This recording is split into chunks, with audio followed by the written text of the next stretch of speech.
नमस्कार दोस्तों। और ये मेरा पहला ब्लॉग है और आप सबका मेरे इस ब्लॉग इस चैनल में स्वागत है, हृदयपूर्वक स्वागत है। और आप सबको सुप्रभात। ये सुबह सुबह का टाइम है।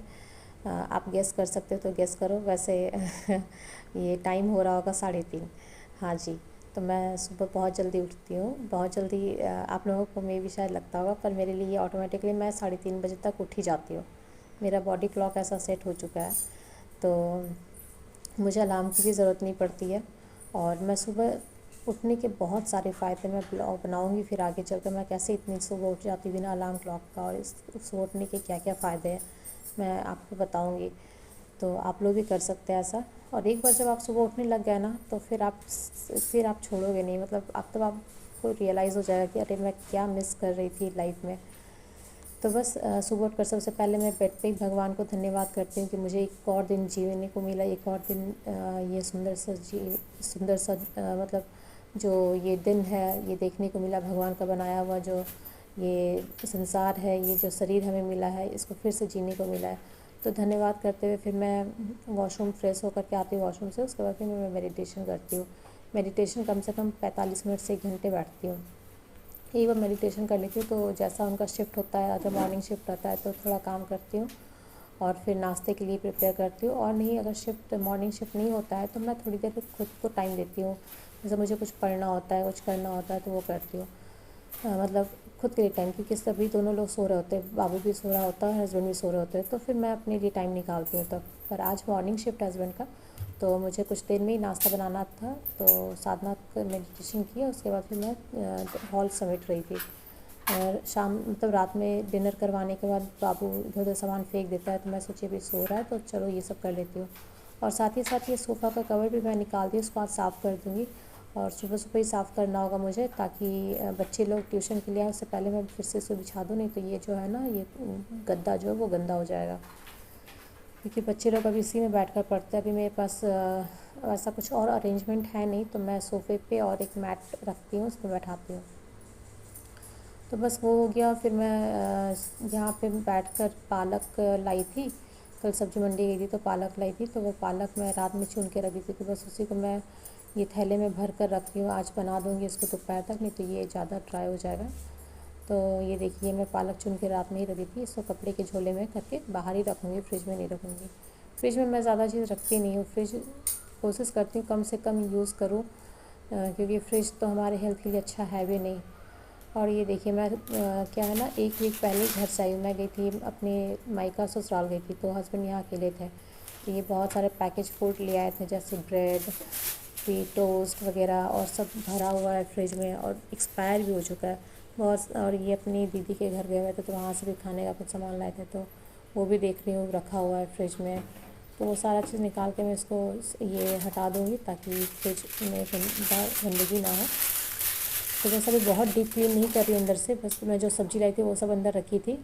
और फिर क्या करती हूँ, मैं सुबह सुबह फिर सब्ज़ी निकाल भी देती हूँ, या फिर रात में निकाल देती हूँ। इस तरह से मतलब ज़्यादा टाइम तक मैं सब्ज़ी को फ्रिज में नहीं रखती हूँ। तो बस अभी बहुत डीपली क्लीन नहीं करूँगी फ्रिज को, अंदर से बस चेक कर ली क्या क्या सामान फेंकने वाला है, और उसी को निकाल के मैं डस्टबिन में डाल दूँगी।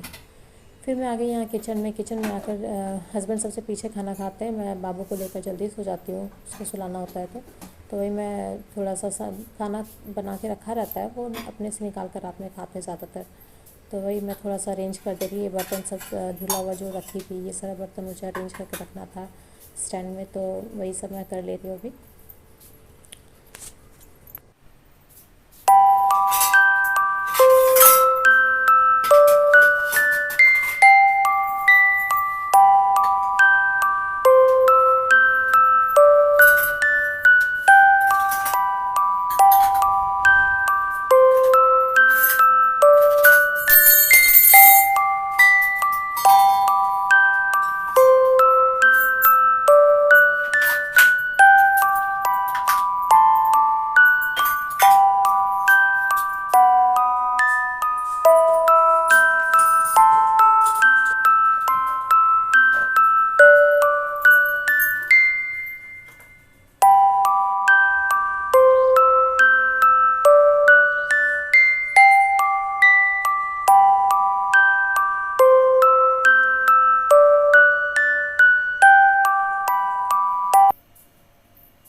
मैं यहाँ फिर से आ गई हूँ हॉल में, और यहाँ फ्रिज में चेक कर रही थी। तो फ्रिज के ऊपर मैं ना एक ट्रे रखती हूँ जिसमें ग्लास का जो ग्लास शीशे का ग्लास रखी हूँ, और एक बॉल रखी हूँ, साथ में कप वगैरह है। मतलब वो कभी कुछ गेस्ट वगैरह आते हैं तब वो बर्तन यूज़ करती हूँ ट्रे के साथ। तो वही मैं चेक करी थी, उसके ऊपर थोड़े डस्ट पड़े हुए थे और ये फ्रिज के टॉप पे भी डस्ट पड़े हुए थे। तो मैं सोची वो बर्तन धो देती हूँ और ये डस्टिंग वगैरह क्लीनिंग कर लेती हूँ। तो ये क्लीनिंग करते करते मुझे दिखा ये जो फ्रिज का जो टॉप कवर है वो भी गंदा लग रहा था। तो मैं उसको भी खाली करके आज धुलने के लिए डाल दूँगी, धो दूँगी। मतलब ये सारे कपड़े मैं खुद से ही धोती हूँ, वॉशिंग मशीन यूज़ नहीं करती हूँ। पहले मैं वॉशिंग मशीन यूज़ कर रही थी, पर अभी मुझे पता नहीं क्या हो गया। मैं घर गई थी ना अपने मायके, तो मैं मम्मी को देखती थी वो खुद से कपड़े धोती थी, पता है। मतलब गर्म पानी में डाल देगा, इतने अच्छे से कपड़े साफ़ होते थे वॉशिंग मशीन में। मेरी मम्मी को तो कभी पसंद आया नहीं। तो मुझे भी देख देख के पता नहीं, मुझे भी वो मैं भी सीख ली हूँ कि मैं खुद से ही कपड़े धोंगी। इसका दूसरा फ़ायदा और भी है ना, कि जैसे कि हम लोग अलग से एक टाइम निकालते एक्सरसाइज करने का, फिज़िकल वर्क करने का, कि योगा करेंगे, एक्सरसाइज करेंगे।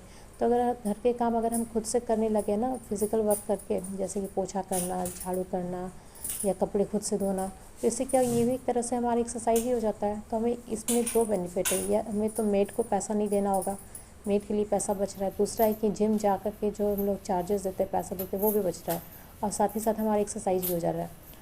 तो वही सब मैं सोच के मुझे लगा कि अरे मैं भी तो कर सकती हूँ खुद से ही, इससे पैसे भी बचेंगे और साथ ही साथ खुद का फिज़िकल वर्क हो जाएगा। तो बॉडी मूवमेंट तो हो ही रहा है। तो ये देखिए मैं कवर ले करके डाल दूँगी धुलने के लिए मतलब धोने के लिए वॉशरूम में रखूँगी। अभी ये सारा सर्फ में डाल के रखूँगी, उसके बाद नहाते टाइम धो देती हूँ। तो बस इधर ये हो गया। उसके बाद फिर मैं यहाँ देख रही थी कि थोड़ा सा लहसुन मतलब छिलका वगैरह लहसुन छाँट के मुझे रखना था अभी बनाने के लिए। तो मतलब ज़्यादा लहसुन है नहीं, तो उसी को मैं छाँट छूट के रख रही थी। बेसिन भी मुझे मतलब 2 से 3 दिन में साफ़ करना पड़ जाता है, क्योंकि बेसिन है ना वो। तो और मैं जिस एरिया में रहती हूँ रायगढ़ मतलब छत्तीसगढ़ में रहती हूँ, तो यहाँ ये इंडस्ट्रियल एरिया है। यहाँ धूल काला काला धूल बहुत उड़ता है। तो मुझे डेली मतलब 3 बालकनी है मेरे घर में, तीनों बालकनी धोना होता है। और ये जो बेसिन है इसको भी बराबर साफ़ करना होता है। तो वही मैं इसको साफ़ करी थी, साथ ही साथ ये शीशा वगैरह भी पोंछ दे रही हूँ। तो मतलब सुबह में जो नॉर्मल काम होता है, झाड़ू पोछा बर्तन कपड़े धोना, उसके साथ साथ मुझे टाइम मिलता है सुबह में। तो बाबू तो सोया रहता है तो वो मेरे पीछे पीछे घूमता नहीं, तो मुझे जो जो साथ ही साथ दिखते जाता है मुझे लगता है वो भी एक्स्ट्रा काम करते जाती हूँ। तो ये कपड़े मैं वॉशरूम से निकाल के उधर बालकनी में रख दी हूँ, उसको सर्फ में डालूँगी, क्योंकि हस्बैंड अभी उठेंगे नहाने के लिए तो बाथरूम खाली चाहिए होगा।